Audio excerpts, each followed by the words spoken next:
And so you got your start there, and you've now built it up to, you're basically running a huge business, not for profit, but it's a huge business with a community all around you.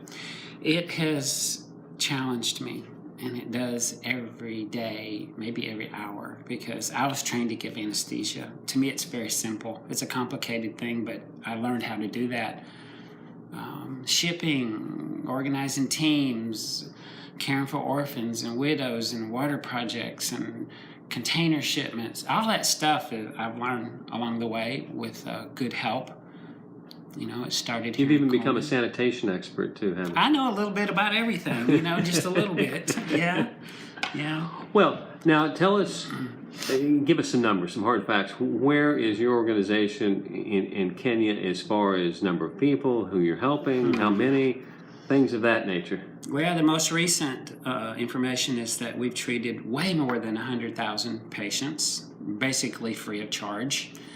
We've done thousands of operations, everything from cataracts to taking goiters off bigger than watermelons. We've done hundreds of those. Now, you know, I've got the start of a goiter.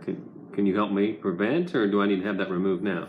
Oh, you do? Yes. Well, you'll get it taken care of. It Okay. won't become a big deal. But in Kenya, when it goes for 10 and 20 years without treatment, it becomes a big deal. And that's the state of healthcare in rural Kenya right now. Now, Steve, I was fascinated by these sticks that you've got.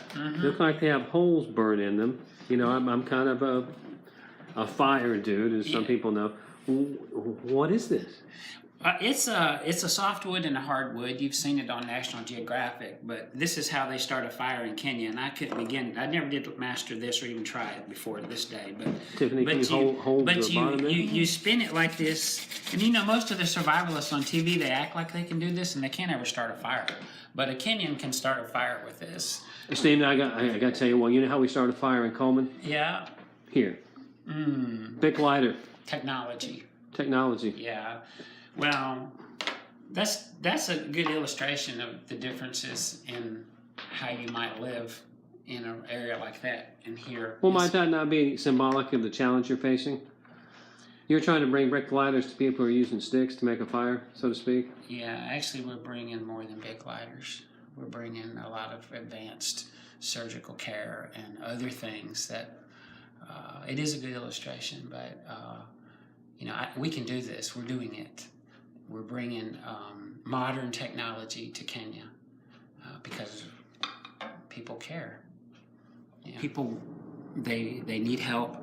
The resources are low, and it's our responsibility to care for our brothers and sisters. I follow you. Well, now, I think people in Cullman may or may not know about your organization, what you do, but you're known nationally, internationally. This is not a small thing that you're doing, is it? No, we have people, we've had 3,500 professional people go with us from day one when my first trip. And I would say every state, we've had a team from Portugal. We're starting to get a lot of awareness, you know, even here in town. I mean, Wallace has my alma mater. They're sending 5 students every year to work with us. University of Michigan is sending 5 business students next month in March to work with us. And so there's universities waking up to the global health needs around the world. That's what's happening on the world scene. And people are starting to realize that they should do something with their skills and their money and their talents. They should export them abroad. You know, we don't live in a cocoon. You have to be a doctor or a nurse to go with Kenya Relief, but you can operate, you can't run a clinic without the electrical components. That looks like a giant breaker. It is, and we have an electrician from Cullman going with us next week to Kenya. So there's a place for everybody. You know, we need your specialties to build a community. Electricians wanted by Steve James in Kenya, right? Yeah, and I need a dog trainer. Ooh, I don't know. Well, that could be harder, but we'll look for one. All right. We are our brother's keepers. It's easy to say that's somebody else's problem. That's too far away. That's not my child. But, you know, we need to stop and think, you know, especially in the South. I mean, we all claim to be Christians, and how much work are we really doing? You know? I mean, I used to go to Bible study every time the door opened. but I've had to rethink a little bit. What does that mean to me as a Christian, or even as a non-Christian? I think the important thing is that every human being is created in the image of God, no matter what your background, and you're designed to use those gifts to help other people. And that's what I think we fall short on sometimes. Maybe you are doing the best thing you can here, but the Bible, it says, preach the gospel first at home, then go all the way to the uttermost parts of the earth. It's my collection of headrests. Now, Steve, what is a headrest? It's a pillow. Those look entirely hard and not very pleasant. Well, this is what they have used for centuries in Kenya and Sudan for a pillow. That's so your hair doesn't get messed up. All these fancy hairdos they do. Now, that's important to me. You're about to sell me on this, it sounds like. What, this?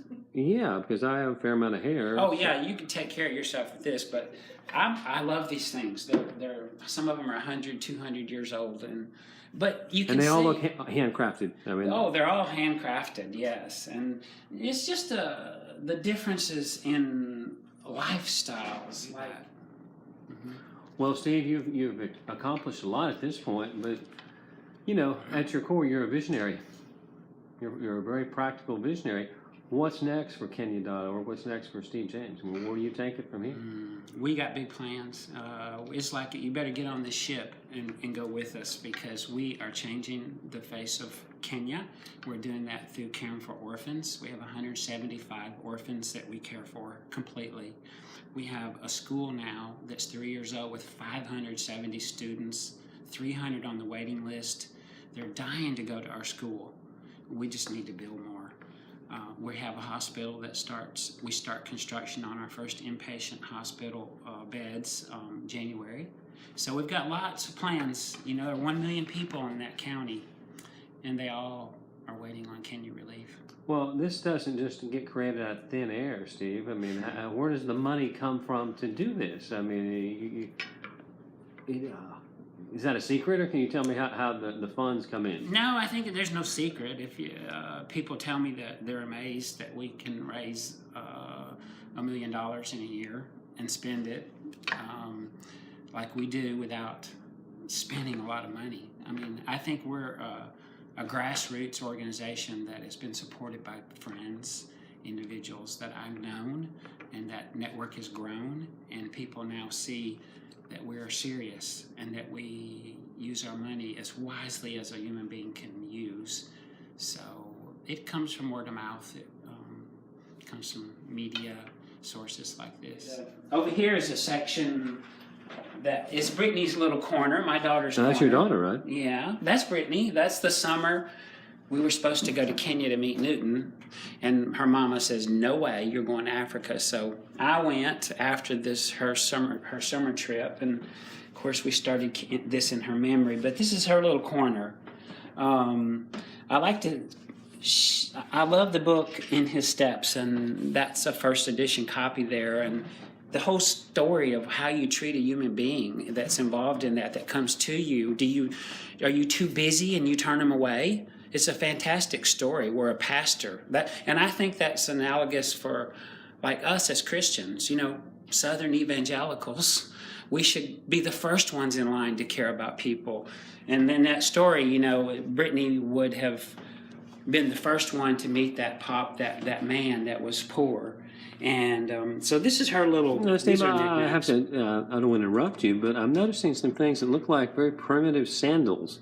What is that? Well, these are shoes that I got on one of my early trips. A Maasai wear these. They're just simple leather shoes, and you see them in the bush.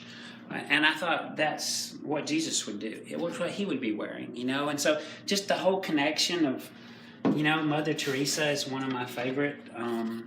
So this book and these ideas and all that. It just kind of gives you a talisman in your office that takes you back to where it all started, doesn't it? Yes, it does. Well, as I listen to you talk, I feel like that I'm somewhere where you were at in the beginning. Although I do know where Kenya's at, know some of the stories, know what your organization does. But as I listen to this, it makes me seem like, well, that's a different world. It's not something that I deal with. But at the same time, somewhere in me, it's like, wow, Steve's cool. This is his mission in life, and he's pulling it off beautifully. how's somebody like me help you? Should I just pull out a checkbook and write you a check? Do I need to volunteer for the sanitation department and come visit down there? I mean, what can we do as the average citizen in Cullman, Northern Alabama, to help out? I would say if you really want to make a difference, is that carve out a little piece of your life, a little tiny piece of your life that you could give back. You can, where you pray for Kenya Relief, where you sponsor a child with Kenya Relief. It's so easy to do, to sponsor an orphan child with us and know all about them. You can go on a team. We have 22 teams a year. Or, you know, everybody talk, I'm not about money, but I am about money. You know, I know that if I had $10,000 or $50,000, I know what I can do with it. I can save lives. I can build classrooms. I can bring clean water to people who have to walk for miles and who suffer with waterborne diseases on a regular basis. You know, I can do those things. I know how to do those things. So anybody that wants to leave their mark in the world, which is what we're all about, that's our logo, is leaving your mark in the world in Africa, we can show you how to do that. And all they have to do is come to Kenya.org? KenyaRelief.org. KenyaRelief.org. Yeah, my name's all over it. My people are all over it. There's stories, there's videos, and, you know, everybody needs purpose. Sometimes we find that purpose where we're at. Sometimes we have to be open to it. You know, the book of Isaiah says, you know, that story where it says, "Here I am, Lord, send me." That's a very important question to ask yourself. What does God want from you this moment? If he says for you to do something, then, you know, give me a call. We can build a classroom. We can drill a well. And ultimately, you're going to need some help to have a hospital that can take care of 1 million people. That's where you're going, right? Yeah, full service hospital. You know, we need to provide them with the same opportunities that our children have. Steve, thanks so much for talking to me. It's quite a story. And it sounds like to me you're just getting going, really. We're just getting warmed up. I hope I live another 10 or 20 years to see what's going to happen, because I believe that God moves mountains and that he's in the process of building something great that'll live way beyond. I hope your children are involved in it. Steve, thank you. Mm-hmm. I appreciate it. You're welcome.